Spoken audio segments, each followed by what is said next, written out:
Well, good morning, Rose. How are you today? Well, I am very excited to proceed with looking on a lens of classroom disruptions. And I spent my preparing time looking at the work of a classical author disruptor, Um, and who might that be? Kwame Alexander. But let Ah, us go okay. forward now to our disruptions Okay. conversations.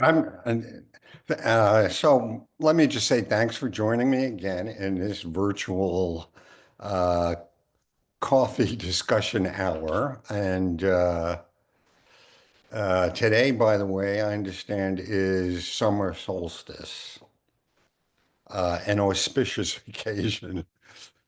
But okay, let's jump into it. Let me share the screen with our notes.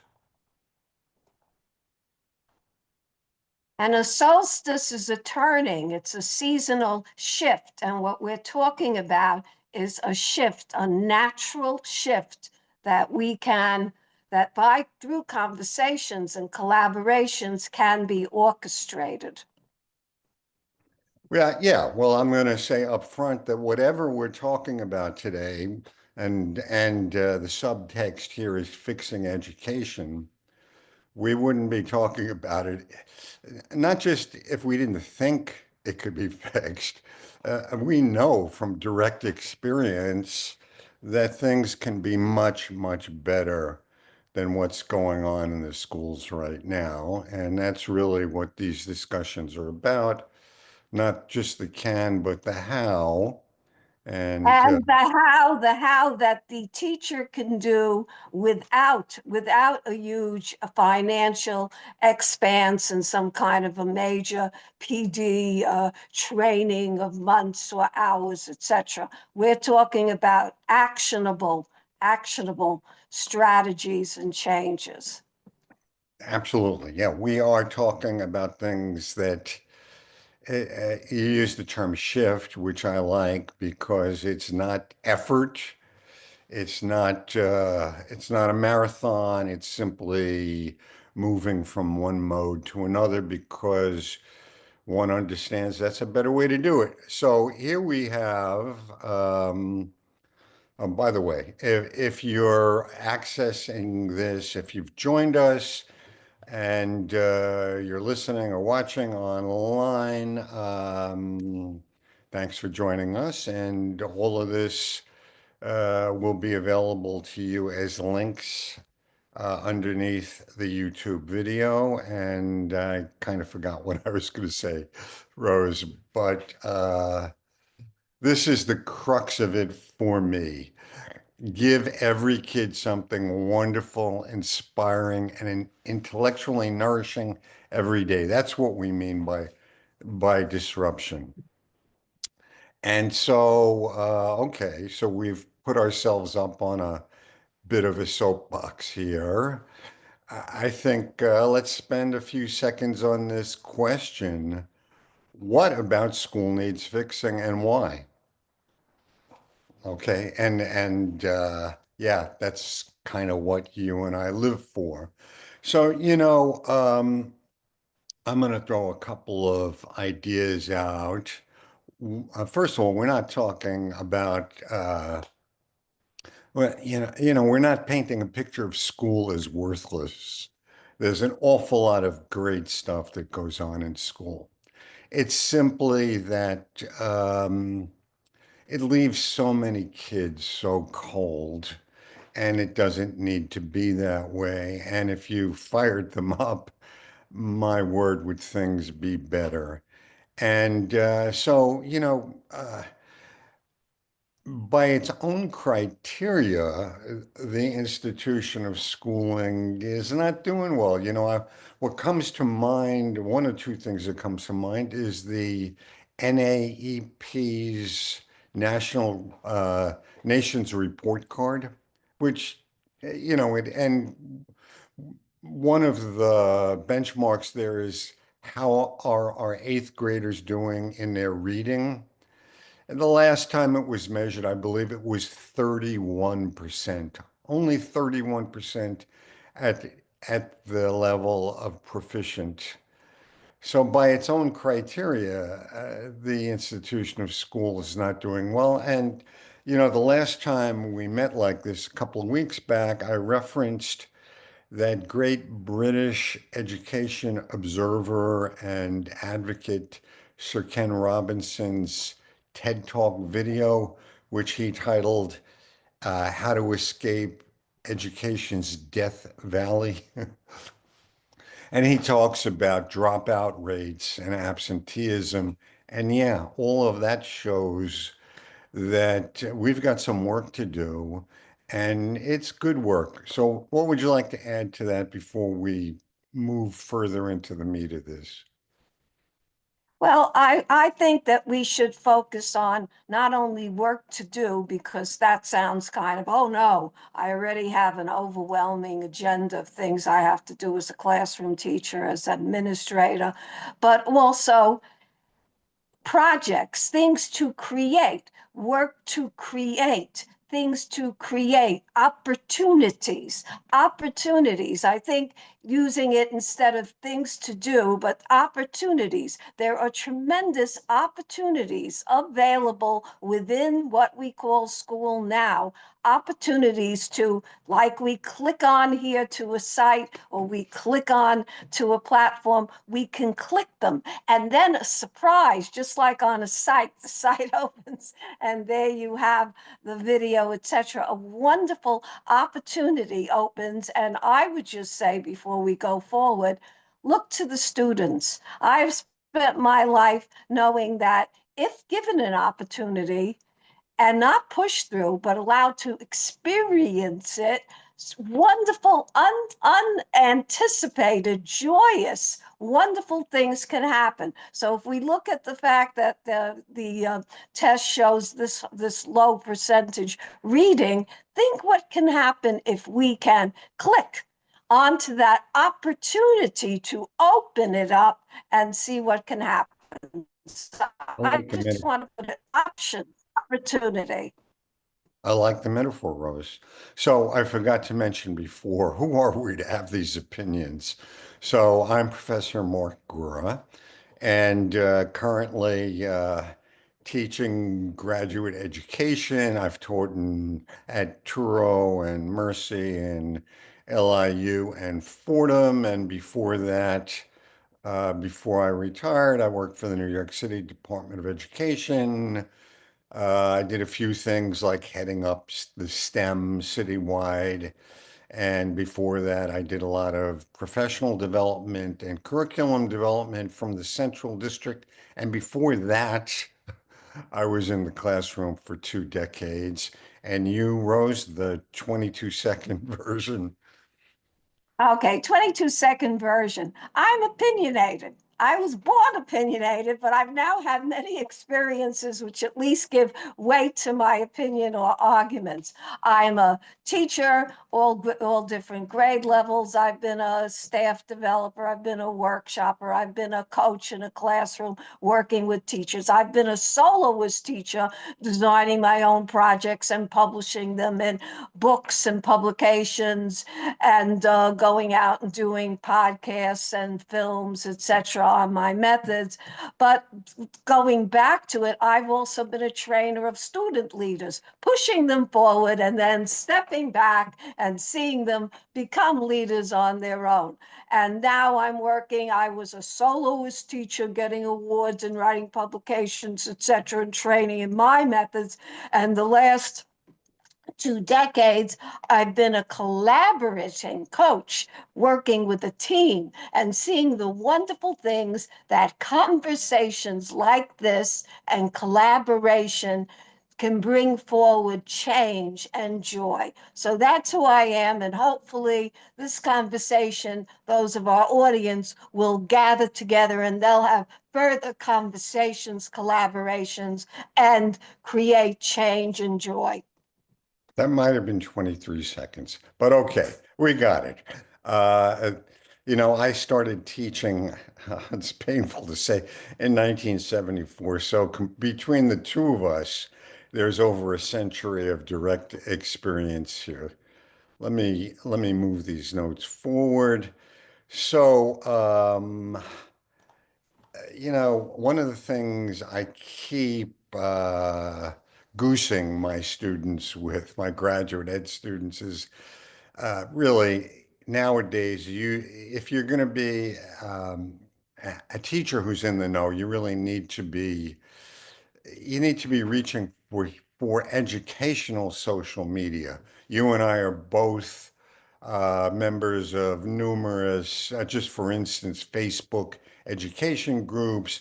And both of us, we have an inbox and social media. We have an info stream, and each of us gets well over 100 items that catches our attention every week. And so we email each other back and forth. What about this? What about that? And these notes come out of those exchanges. And this is something, there's a couple of means I saw in one of my Facebook groups.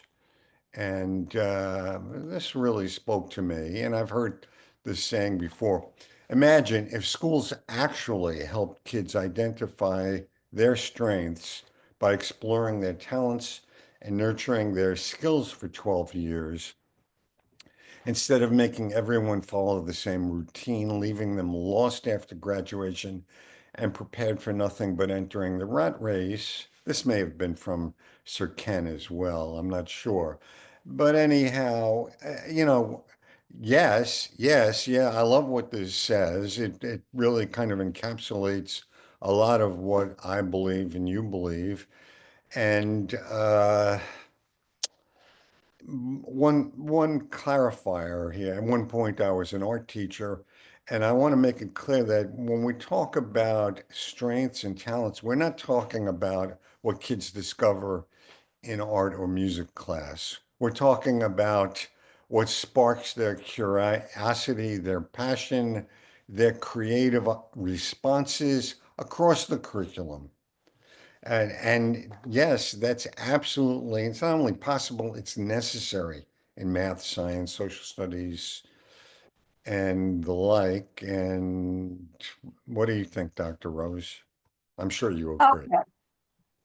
Yes, I do agree, but I want to say, somebody listening to this might say, oh, well, yeah, that's a broad statement, but I'm sitting here with class 6218, and I can't sit there here and imagine I've got this data and this thing to cover on my curriculum, and well, that's very nice, but not for me or not possible. I'm saying if you really look at it and you think about our dear friend, deceased John Lennon, imagine.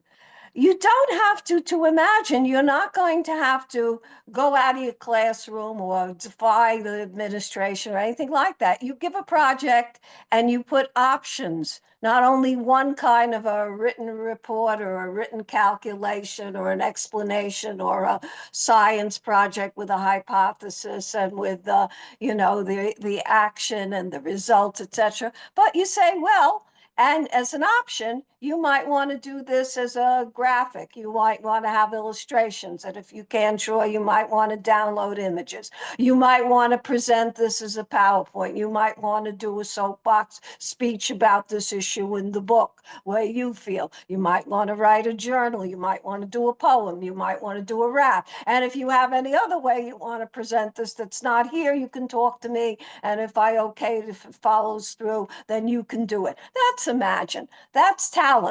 That's showing your strengths. That's identifying who you are. That if every teacher did that tomorrow or in summer session, summer or in fall, that would make a huge, a vast, palpable difference in education. So I think Okay. it's a wonderful saying, but I think it's doable. And it's not just imagine, because when you say imagine, people imagine something and then they think they can't do it tomorrow. You can do it tomorrow, this afternoon, if you're doing after school. Well, great idea. If I was being glib, I'd simply go, oh, yeah, student voice and choice.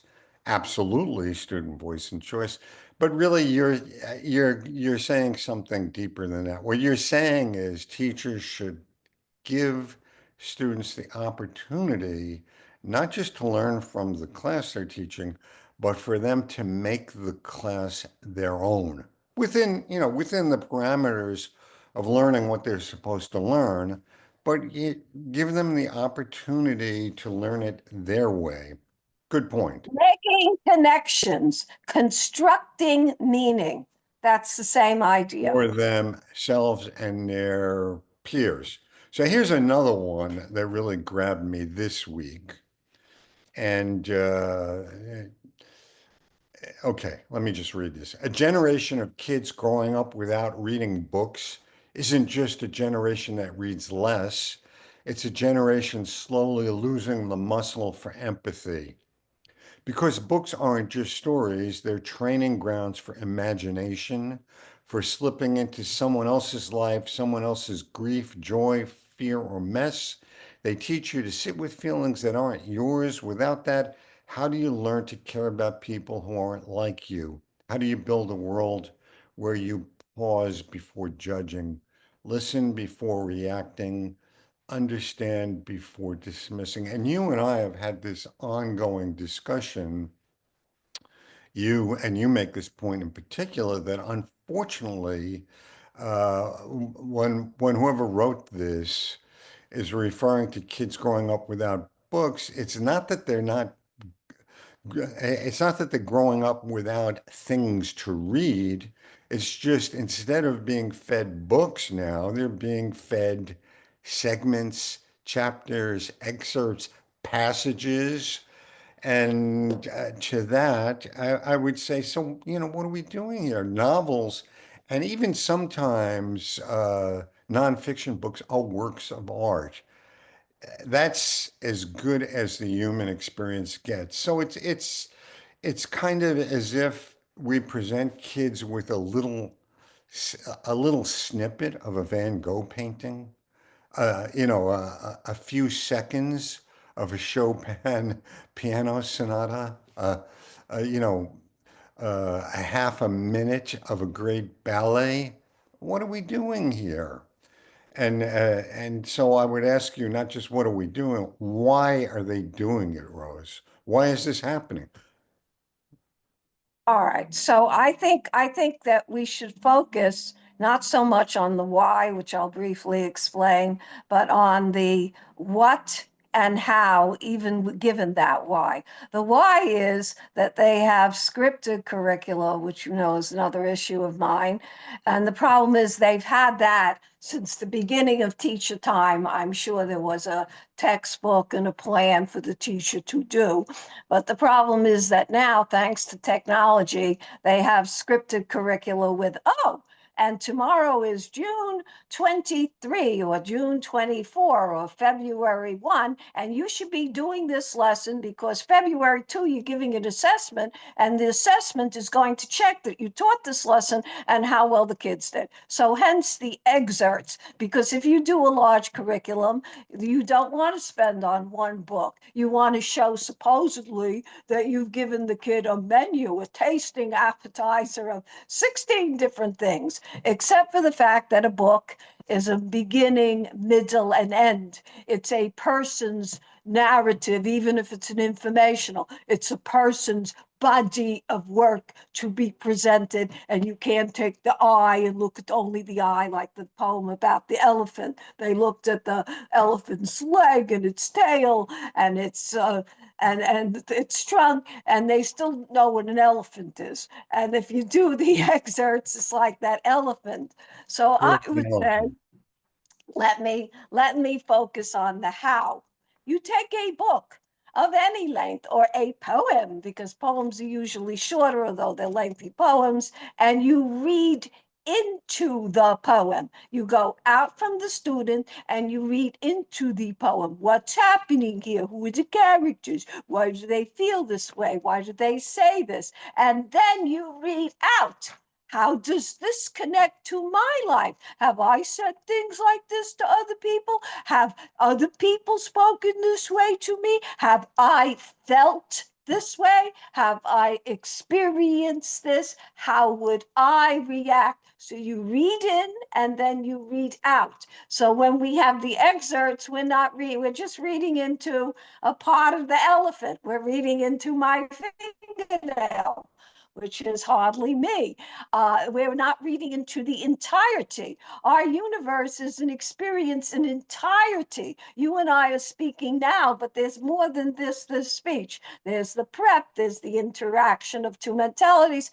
So this is the lacking, and you can remedy this by, even if you're being forced to teach these excerpts, you can take the one poem and you can read into it. If you're in a social studies class and you've got to do this document, you can read into the document today, and then you can read out, how does this connect with what we're experiencing? If you're doing a science procedure, you can lift out from it and say, well, what does this have to do with the world outside our window, with events, with things in science? So that's that's the actionable, and that's the explication, and it's well-meaning. The idea of the scripted excerpt curriculum is definitely well intended, but its effects are very bad. Well, I think what you're saying in part, because you said a lot there, is what I would call the tail wagging the dog.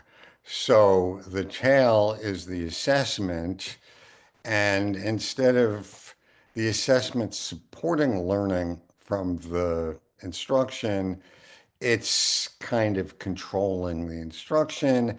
And in a simple sense, what we're really talking about is uh, teachers grabbing some of the control for themselves. I mean, ultimately, that's what it's going to come down to.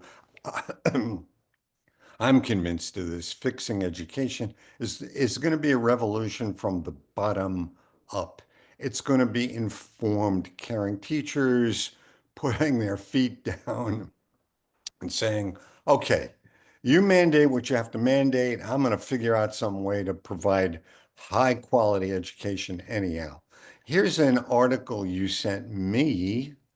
Why are books disappearing from English and reading classrooms?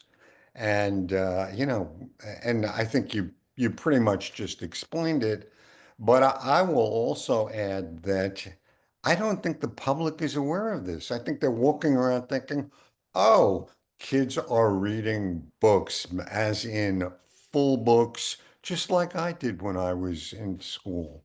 And, when I think back to when I was in high school, yeah, there were some books, maybe most of them were poor choices because they were doing the great books then. But every now and then we got something like Gulliver's Travels Abroad, the things that, and we got to experience a full, complete book. And my word, one of the lofty goals we throw out there is we want kids to be lifelong learners and lifelong readers. If you don't expose them to full books, how could that possibly be?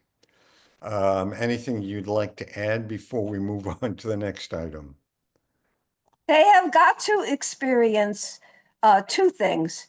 Even, and again, we want this to be practicable, this conversation, and actionable. So if you're a teacher who has this script and books have disappeared from your classroom, or they tell you you can do long reads, which is you could teach a full book that's on their list if you finish all the billion, infinite things in the script, which no human being could. What you do is you take one piece of small literature that's on the list there that they have. They have some, take a poem, and you really do it as an entity, a beginning and end and the making connections. So the books are not disappearing. The teachers, you use the word revolution from bottom up. I'm going to use a better, less scary word to some people. I like the word revolution, but again, some don't. Evolution. Teachers evolution and sourcing. You've got a recipe, the script could be called a recipe. You throw in your own sauce, a special ingredient. Evolution. You don't revolt. You evolve what you were given to push into You, one you and I, entity. Rose, are going to bump heads over this. And, Okay. and I use the term revolution in the nicest, Well, kindest I way. like the word. I'm afraid for our audience. So evolution, but evolution is also power. You evolve. Teachers have to gain power and give the power to students.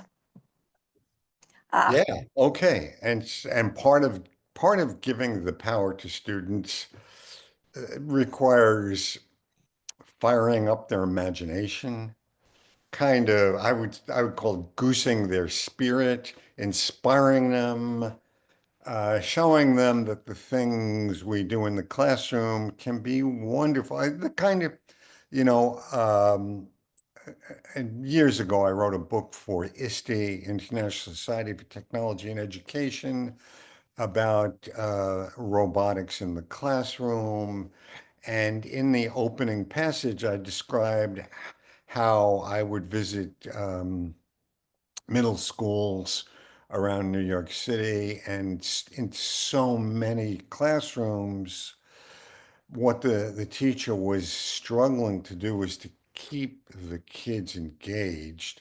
But when I went to those classrooms that were using the Lego robotics, those teachers had the opposite problem. At the end of the period, they had to disengage those kids because they were hooked. They were fire. And there's really a great many things we can do as teachers if we use our imagination just a little bit. Now, here's an article you found and sent to me. It was presented this way, and it's also, oh, and all of these links again we'll see to it are in the notes underneath the YouTube video. This comes from a CBS morning news piece. Students wrote letters to Tom Hanks using typewriters, and he responded to each message. So what happened in this story? okay. So our listeners will say, or you said, well, yeah. So this is obviously a gimmick piece. They wrote letters to Tom Hanks. Yes, you can get them involved in writing with a purpose if you happen to be using typewriters. And kids today, yes, they love typewriters. I took them to some museums of poetry where they could see the typewriter, and wow, old technology. They were fascinated by it. But these are two gimmicks. The average teacher sitting in the classroom doesn't know, doesn't live in Pennsylvania, and doesn't know Tom Hanks, and can't get Tom Hanks to respond. He did. He responded to their work, and it was an adorable piece on a Sunday morning where Tom collects typewriters, and he responded to every student, and every student was saying, "Look, I got a letter back from Tom Hanks." But as I said to you when I argued for including that in this conversation, one, writing has to have an audience. They call it deliberate writing. I would say you're right for an audience. And the audience shouldn't be my teacher who I might like, even if I like my teacher. And I'm happy if my teacher responds back. That's not a real life audience. We don't spend our lives writing to our teachers. So you get your students when they're doing assignments, even if it's in the scripted curriculum, which has something about selfies and how you feel about selfies when you take them, etc. You get the kids an audience other than you. So, for instance, I did a project of the divided heart collages and flags of collages, and I not forced, I gently nudged a graduate student I work with in doing workshops who was 20 years old at George Washington University. Her name is Evangeline SEL. She responded to every one of my 90 students' collages with a personal letter from her. And then in the leadership group, she wrote letters to each of them about their projects. And they were thrilled to get a letter from Evangeline SEL. Actually, some of them don't know who Tom Hanks is in my school, but They were thrilled, even though, because Evangeline SEL was a 20-year-old college student who was writing to them. Wow. And each got a letter about their particular project. So, and if you're sitting in a school and you don't have a graduate student you're working with, you can either use alumni who are going to high schools who can write back to the kids, which I have used, telling them how that assignment that they're doing now in your class is useful for high school, or you can use another school in the same district. It shouldn't be in the same building. It should be a really distanced audience of peers or of somebody writing to them who's a real external person, and that's writing with, because you got to get a letter back and no, it's not from my teacher and it's not from my principal and it's not from my parent. And that's the way, so that this is a wonderful exemplar. And yeah, we don't all know Tom Hanks, but we surely know another school in the district who's also working on fuzzy and teaching it at the same time we're teaching it. And we can talk about it together and the kids can say, oh, I also saw that in the fuzzy school. Oh, this is really good. And that can happen. And notice it doesn't cost money and it doesn't need big external logistics. And no, it won't get on CBS Sunday morning, but it's going to show the kids that you're Right. right with purpose. Okay, a couple of questions. So I put this under a heading that reflects my understanding. To me, this is authentic learning, doing things in the real world, and that doesn't mean doing things that are reminiscent of the real world. That means actually doing them in the real world. And in this case, the real world responded. How cool is that?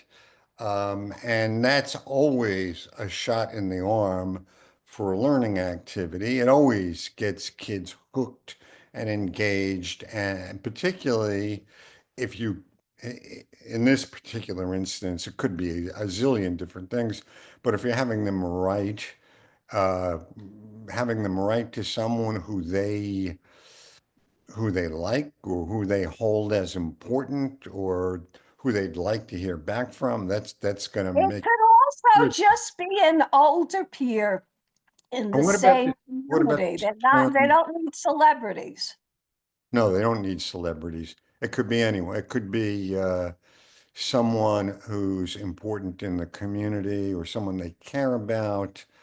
It's just enriching their experience by giving dimensions of importance to it. Okay, deliberate writing. Now that's a newer term to me.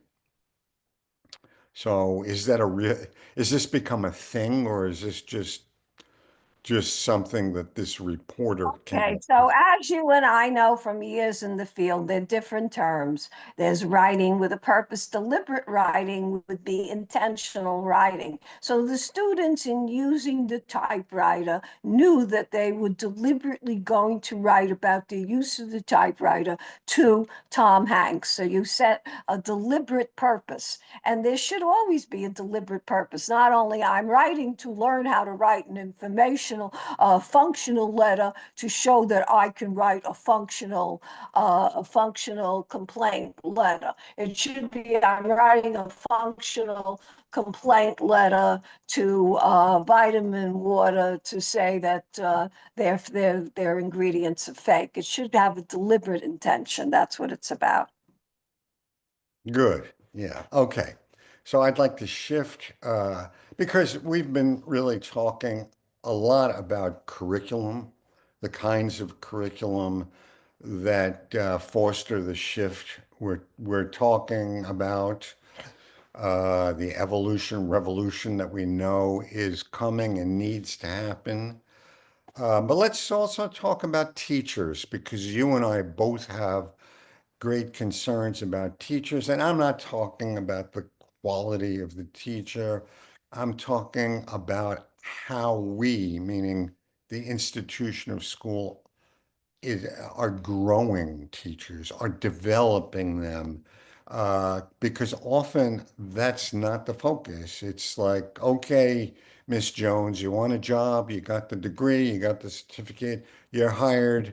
Now we expect you to do this, that, and the other thing. We expect these results. And if you produce those results and if you follow the script, you're a good teacher. But teachers are humans, and the more they get to exercise their humanity through their teaching, the better off we all are. Their students, society. So this is not often discussed or discussed nearly enough, but unfortunately, what's happened with all of these, I call them shrink-wrapped, pre-packaged curriculum that the districts buy, hand off to the teachers, and the scripts is we've come to look at teachers as implementers.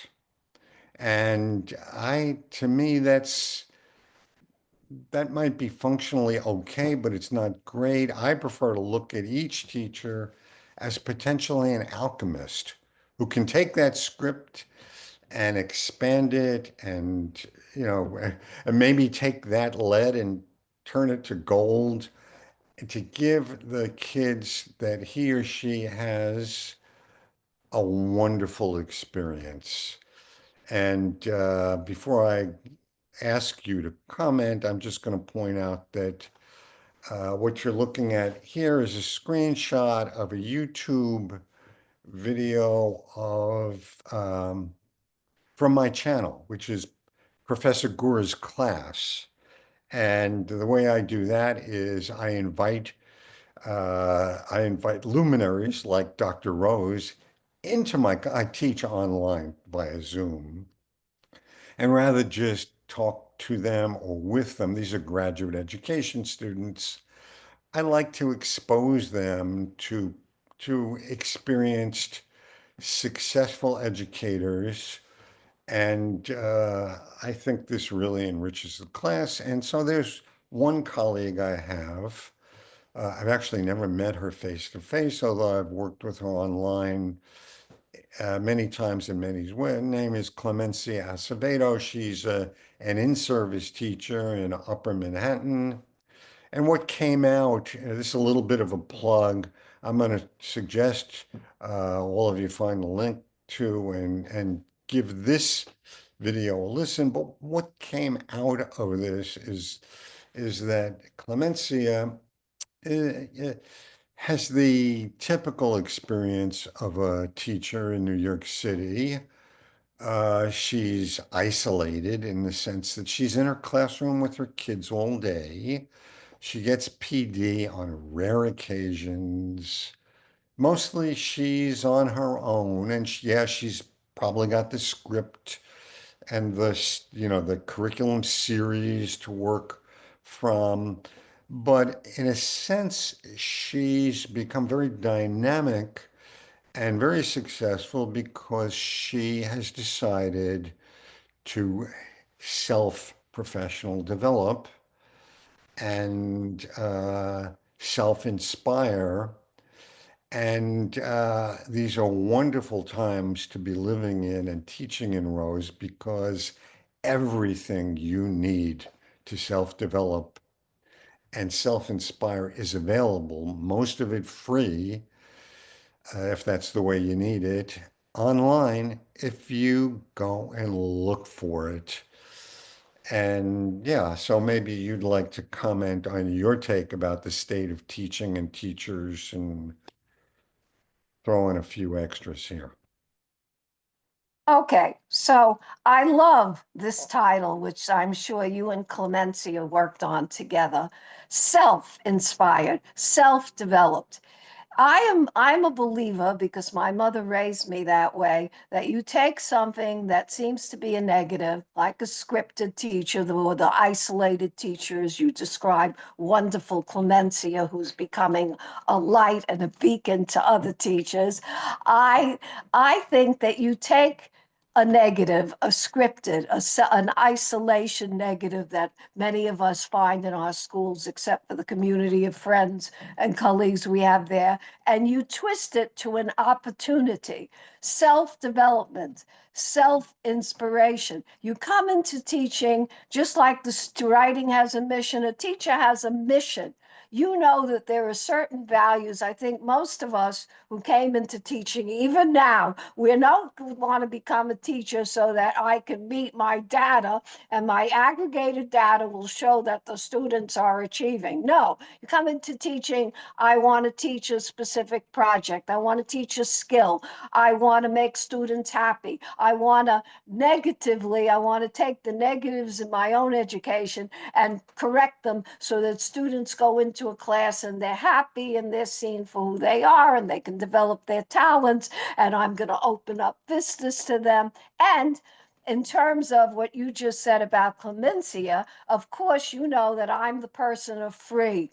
I'm a browser, a proud internet browser, and I've got all these free opportunities of virtual authors visiting and virtual experiences and dropping into Instagram and finding things that happened, and like you, seeing memes that I want to share with the class and seeing videos, etc. Oh, with the class. Okay, And so in fact, I was so enthused about it. I got together a list of a million of them. I kept sending you, and I did something on that. This is available to you. So you're not alone. You just take your topic, whatever topic you are teaching, whatever subject, you plug it into the Google, you put in videos, you put in education, the grade, and wow, you find companies, and they're not charging you, even though they're established companies, is there's freebies. Like a person knows how to do coupons old style and go around for freebies old style, you can do this internet style and you do it at home, and it takes 90 seconds. And later this episode, or whenever I have a chance, I'll show you how in 4 minutes I found 6 great things that are going to work for 6 lessons. So bravo to Clemencia, and she's found the self-inspired. That's what you do. You say, I can't stand my script, and oh my God, I'm alone here in my classroom to 228. But no, I've got the internet, I've got myself, I have my passions, I have my signature projects, and I have my source, and I'm going to do it. I'm going to evolve, or as you say, revolt. well, okay. I think she's actually in classroom 227. I remember that because Okay. that was the number of my Well, first classroom, I different wouldn't know school. her classroom, but yeah, we all have that sense of I'm in 231. Here I am alone, but we're Alone not alone. with 32 kids day in, day out. Okay, I want to just clarify that this screenshot is from a similar video, which is a result of your last visit to my class, I believe. So yeah, you came in through the generosity of your enthusiasm for the field we're in and spoke with me and my group of grad students, education grad students.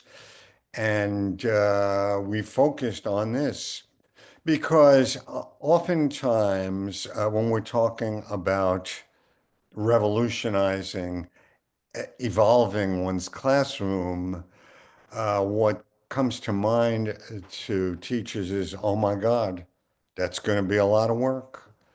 And and it could be, but it doesn't have to be. And so, what you gave my students on this occasion was a raft of, how should I describe, kind of grand design programs that any teacher can join. And they come from organizations like the Jane Goodall Foundation, I think like from Scholastic and Penguin and big name organizations that want to support teachers in doing the kind of thing that you and I know will grab kids, turn them on, fire up their curiosity and imagination, and bring them to school happily every day. And so you gave a whole raft of these in that talk, and anybody listening to this who wants to can follow the links and get all of that good stuff, which is still being offered. Um, so we've got about 15 minutes left, Rose. I'm going to go back up to this, although we've actually been talking about it. This is the Hechinger Report, which is kind of a serious, there's a website or an online resource that offers serious discussion that's research backed. And but they raise a really pithy question here.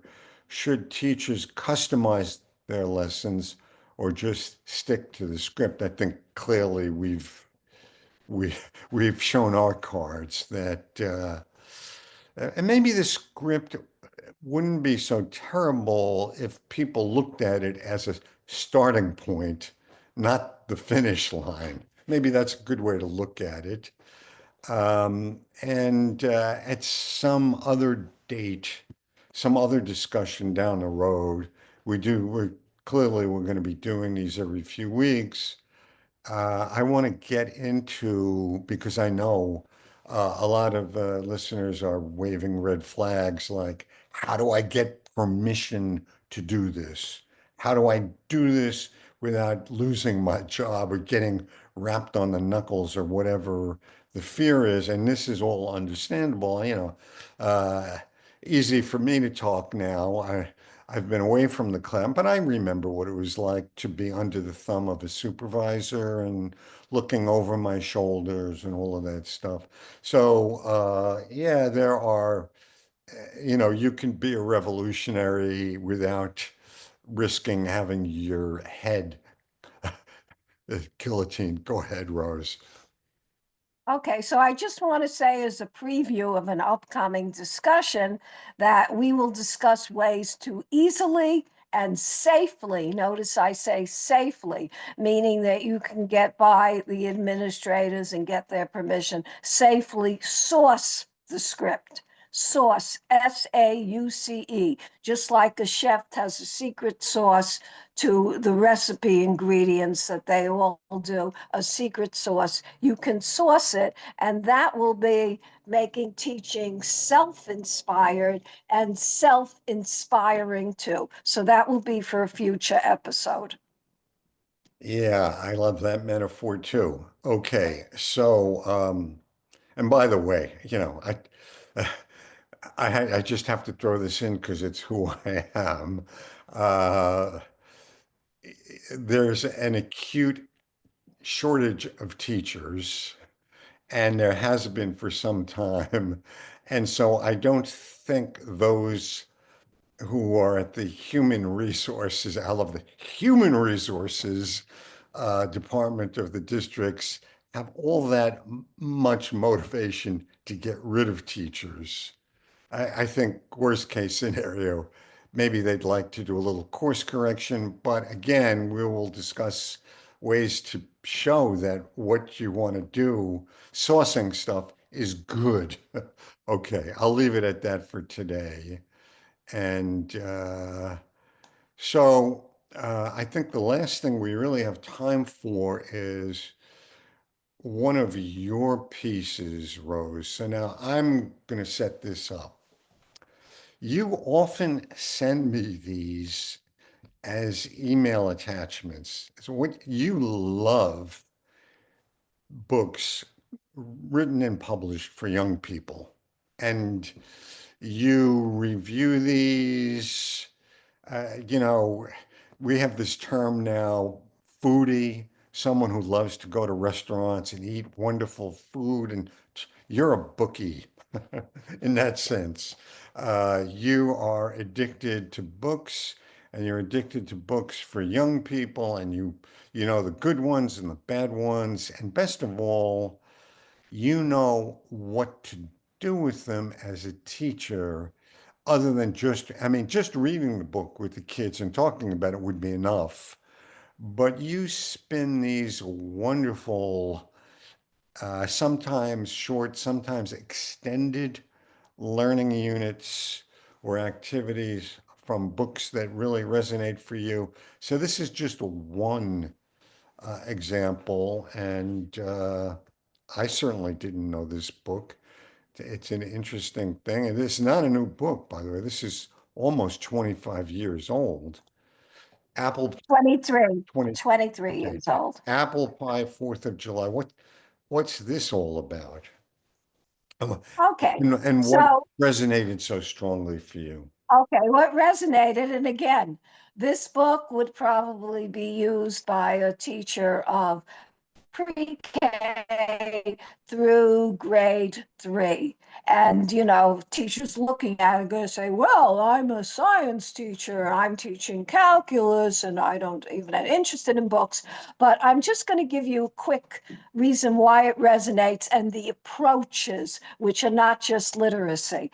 This is a book, you look at the cover of the book. Well, obviously, it's a holiday book, and it might have something to do with food. But wait a minute.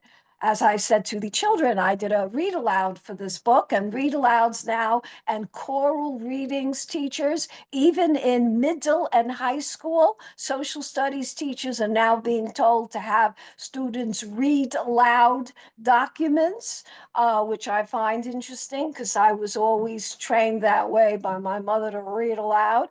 So this is a book, and you picture walk. Now notice I'm not doing a script.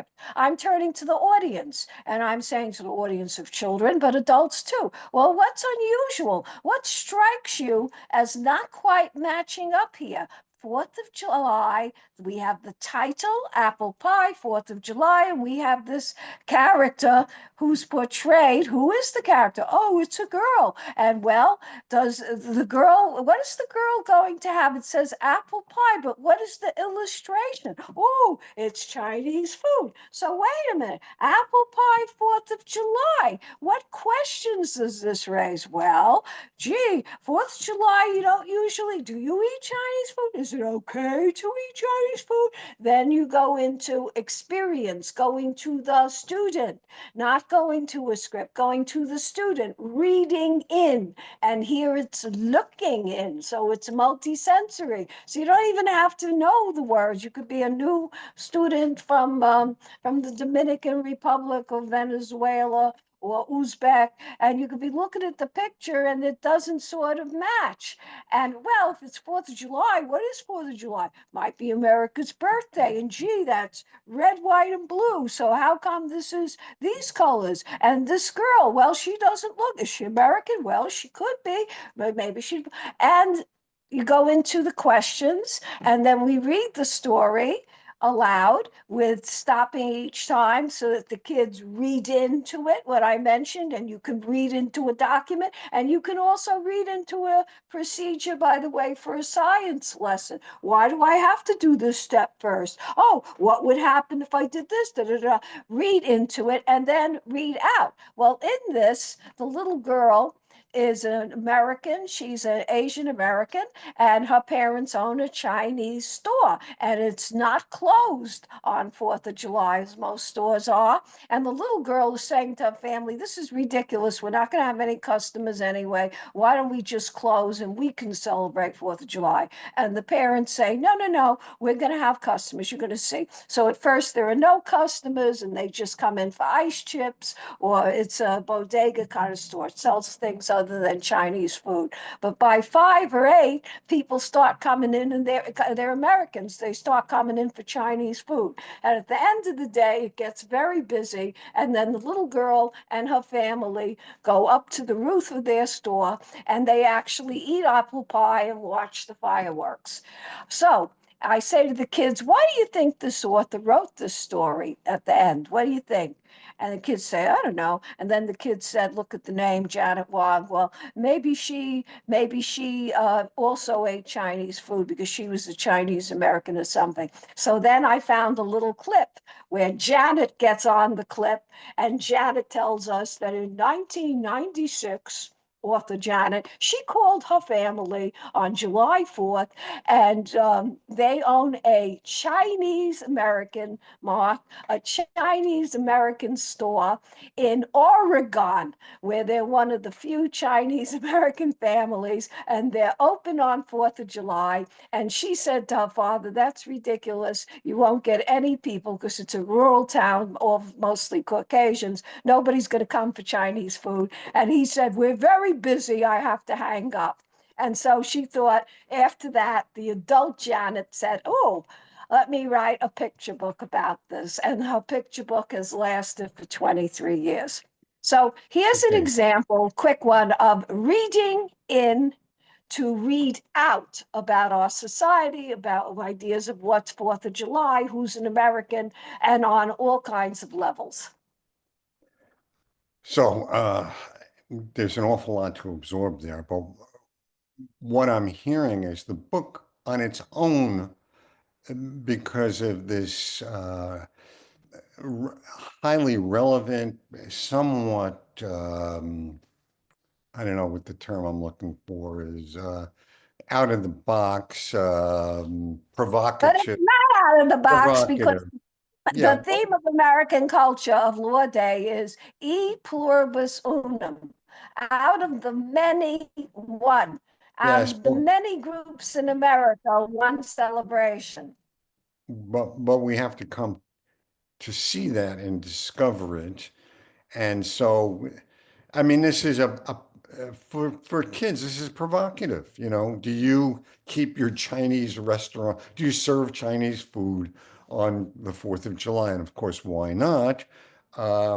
So what I'm saying, Rose, is the book in and of itself has all of the elements. I mean, it's story, it's character, it's plot, you know, the formula for the great American novel is an appealing character overcomes difficult odds to achieve a worthwhile end. Well, all of that's embedded in this early, you know, third grade text, and but not only do you present the book, you've found ways to enhance this exponentially.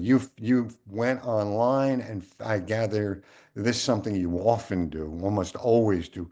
You went to YouTube and researched, can I can I get an interview or a statement from this And the author? kids were thrilled with Janet. When the Of kids course. heard Janet's answer, and some had guessed it, suddenly there was a connection. Wow! I was thinking like, oh, that's exactly why she did it. The light bulb went off. It was worth it. Okay, so yeah, you have found ways, again, going online to enhance, enrich, just multiply the impact of these things for kids, and it's easy to do. So we're gonna close this in a minute or two. You sent me a complete write-up of this, and I'm going to ask your permission, Rose. May I publish this in my Google Drive and include a link to it for anyone watching this who wants to examine this either as something to do with their students or as a model for what they could do on their own? Yes, and it Okay. has all the links as well to enhancing it, because that's a part of my practice is teaching reading with digital links in line. Okay. No, I've gone through 30 or 40 of these over there. They were wonderful. So, in closing, I'm going to take you to task a little bit. I say it's a revolution from the bottom up, and we can debate this further, but I would say to anyone listening to this, if you want to play it 100% safe, this conversation isn't for you.